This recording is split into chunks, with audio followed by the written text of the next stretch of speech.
Good morning. So today I'm going way back to the homeland, back to the West Indies. Yes, that's my West Indies Caribbean accent. Very versatile in my accents, you have to be. But today I'm going to talk about something that makes the West Indies very unique.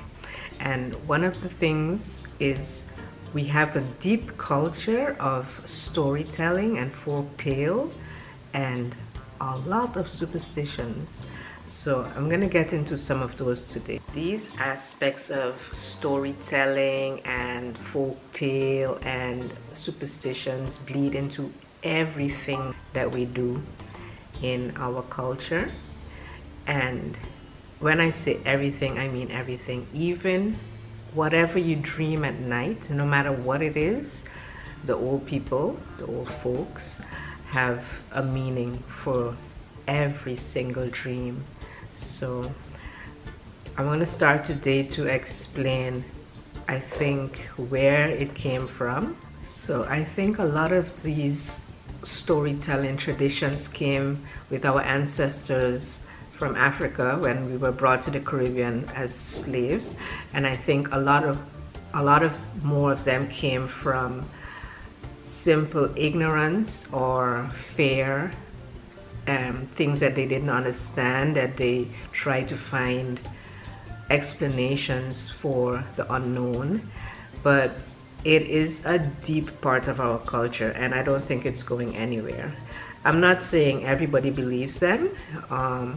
There are lots of young folks today, me included, that don't believe a lot of the things from my parents and my grandparents and their parents, but it's still in us. And I find myself also very often going back to a lot of those things that were pumped in us when we were kids. So I'm going to first start talking about some of the characters that we have in our storytelling and superstitions, and let's see if you can relate and if you remember any of those.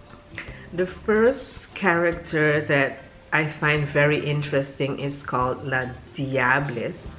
She's supposed to be a beautiful woman. She usually wears a big brimmed hat, and she's usually very well dressed. It is said that she was born human, but her dealings with the devil turned her into a demon. And what happens is she's said to come out at night, and she tries to lure men. She has a beautiful figure and she walks with poise, and she has a long dress, and it is said that the dress is hiding the fact that she has one cow foot and one human foot. And when she walks along the road in the night, her human foot walks on the road and her cow foot walks on the grass on the side of the road. And she is so enticing that she enchants men and lures them into the bushes or the forest and makes them get lost, fall off a cliff, kill them. It's always something with doom. And I think these stories, including this one, was made to scare children not to wander off at night. Another scary character is called the Sookie Hunt or Old Hag. And what this is supposed to be an old lady, just a part of the community. She's an old lady by day, and at night she sheds her skin and turns into a fireball, and she flies all through the town or the city looking for a victim. She can also fly into little cracks in the wall of the house or under the door, and she finds her victim. And when she gets her victim, she sucks their blood. She gives this blood in exchange for powers to Basil. He lives in a cotton tree. It is said, like, if you wake up in the morning and you have like little bruises on your skin, that the Sookie Hunt came and sucked on your blood. And it's also said that when she sheds her skin, she leaves it in a mortar. So if you want to expose her, you can throw salt on her skin, so she won't be able to get back into her skin, and then she will be exposed and die. Or you can leave a handful of rice at your door, and she gets very curious into counting these grains of rice, and she's very meticulous, and she wants to make sure she's counting it correctly. So she starts over and over again to make sure she has the count correct. And then, unbeknownst to her, the sun rises and catches her because she shouldn't be out in the sunlight. And that's also another way to expose this Sookie Hunt. So another character, this can be found throughout the Caribbean in different variations and different names, is the Jambi, or some islands call it the Dubby or the Mendu. And what it is basically is, when you're alive and a bad person or evil person, when you die, you're said to turn into a Jambi or a Mendu or a Dubby. And there are varying stories about how the Jambi can get you, and different tactics how to avoid the Jambi. So let me give you a few. So on different islands, they believe, like, if you're walking home at night and you feel like the hairs stand up on the back of your neck, that the Jambi is following you. They believe Jambis are bad spirits, and they can creep into different areas in your life. Like, for example, if they say if you come home after 12 o'clock at night, you shouldn't walk into your house the normal way. You should walk into your house backwards through the front door, so that the Jambi doesn't follow you inside of the house. Like, for example, in Montserrat, they believe 3 days after a person is dead, that the Jambi can leave the person's body and enter into a dog or a cat or another animal. Basically, the Jambi is involved in various different aspects of our Caribbean life, where usually when things go wrong, dark, evil, unexplainable things, it's usually a Jambi that is to blame. So I don't know if this one is a folk tale. I don't know if people believe it. I don't know if it's a superstition. I don't know where it came from, but this one is the one that scared me most when I was a child growing up. So it is said that one time this gentleman was walking home from the fields, and he was walking on a deserted road, and all of a sudden, in the middle of the road, sitting down, was a baby. And he was really surprised that this baby was sitting in the middle of the road. And he thought it, of course, very strange. So he picked up the baby and he took it home to his wife. And when it became night, they heard the baby starting to cry, and they went to the baby, and the baby looked at them deep in their face with a man's voice and said, "Put me back where you take me from." So they immediately took the baby back. I don't know exactly how the story goes, how it ended, but that story always scared me. And I think they made those stories, like I said, to scare children not to be out at night, and basically to behave, or the Jambi or some spirit is gonna get you. So let me get into the superstitions now, because we have a lot of them in the Caribbean. Like I say, everything basically has some superstition behind it. And one of the top ones that comes to my mind is dreams. Everything you dream about in the Caribbean, somebody has a meaning for it. For example, if you dream about a wedding, somebody's going to die.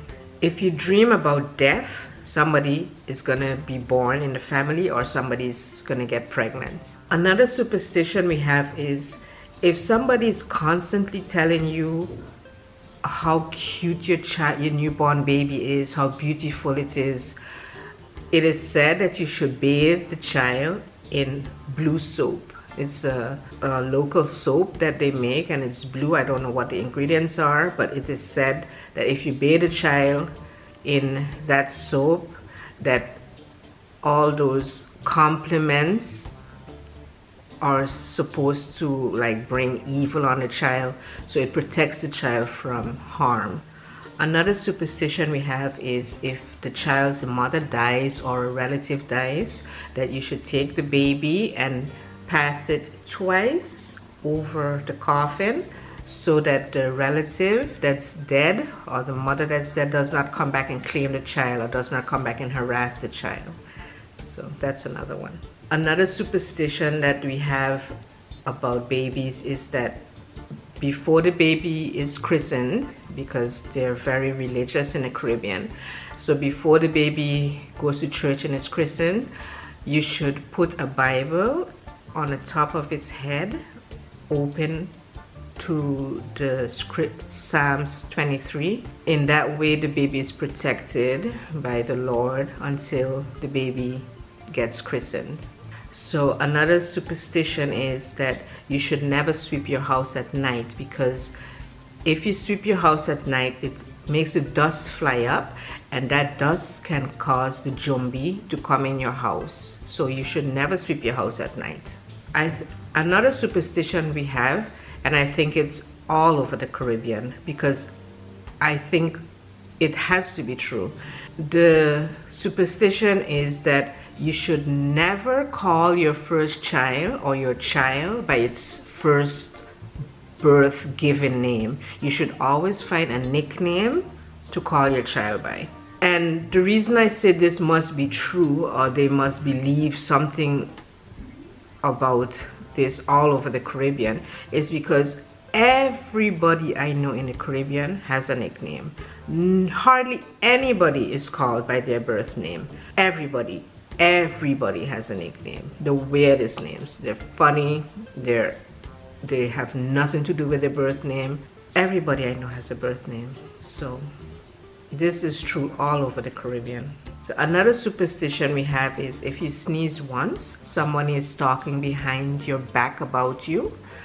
And if you sneeze 3 times, you get burned. Basically, somebody cheating on you. So that's another superstition. So another superstition that we have is the black moth. And I don't know if I believe in it or not, but I've heard it so much when I was small that even today when I see a black moth in my house, I feel very weird. So basically it says if you find a black moth in your house, that somebody close to you is going to pass, is going to die. So, and also you shouldn't kill the black moth and you shouldn't put it outside, just leave it.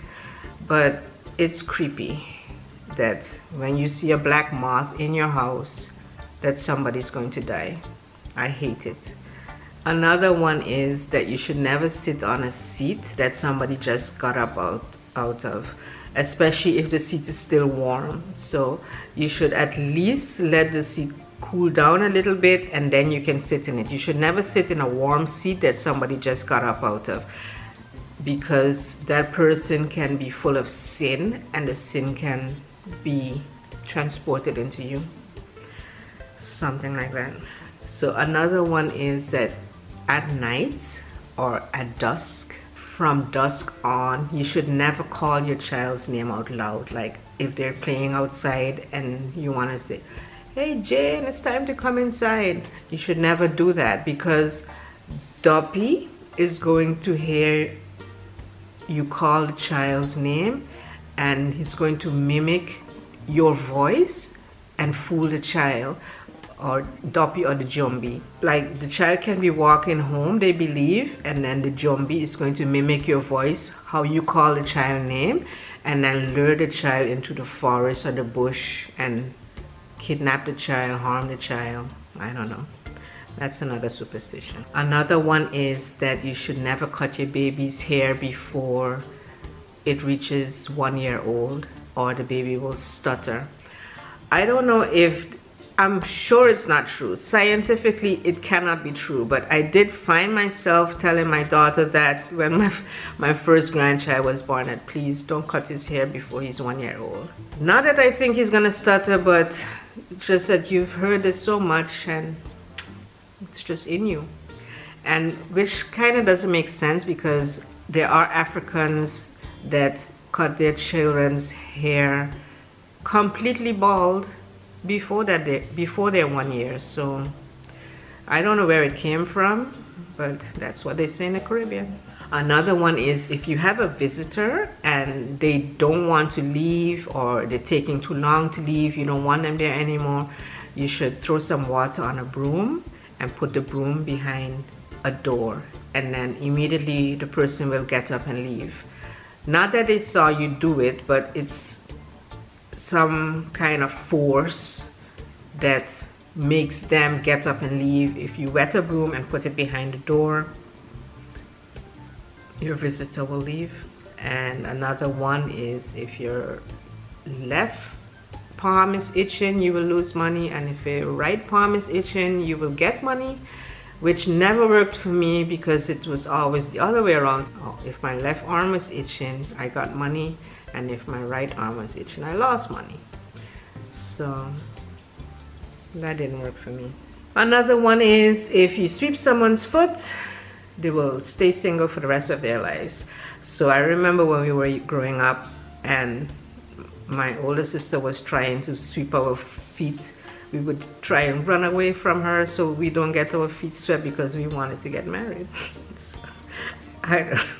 Another superstition is if you're combing a child's hair and the brush or the comb falls to the ground, whenever you pick it up, you should hit it 3 times on something before you put the brush or comb back into the child's hair. I don't know why. I think maybe it's because they believe the child hair won't grow anymore or it will fall out. I don't know. But you're supposed to hit that comb 3 times before you put it back in the hair. So, and because it's almost the end of the year, the last one I'm gonna say is about the year's end. So all through the Caribbean, they believe that you should never enter into the new year with a dirty house. So I remember growing up, the end of the year in December was always the time when we took all the curtains down. All the curtains had to be washed. We took out the carpets, we hang them outside over the wall, we hung them and we washed them. All the walls had to be painted anew. Everything had to be clean, spick and span. Your house had to be perfectly clean going into the new year. And I think it is said that it helps you to close the year with all the bad negative things of the past year and go into the new year with fresh spirits, fresh energy. Yeah, I always remember that growing up, that at the end of the year we always had to make sure that the house was completely cleaned. We even had to take out the glasses out of the cupboards and wash them all. Everything had to be clean in the house so that we could go into the New Year's with a fresh, clean, freshly painted, freshly dusted house. Those are some of the folk tales and superstitions and storytelling that comes from the West Indies. If there's any that I forgot, or any that comes to mind, or any that I misrepresented, please leave them in the comments below. I'm very curious to learn more about them and to learn more from the different countries in the Caribbean.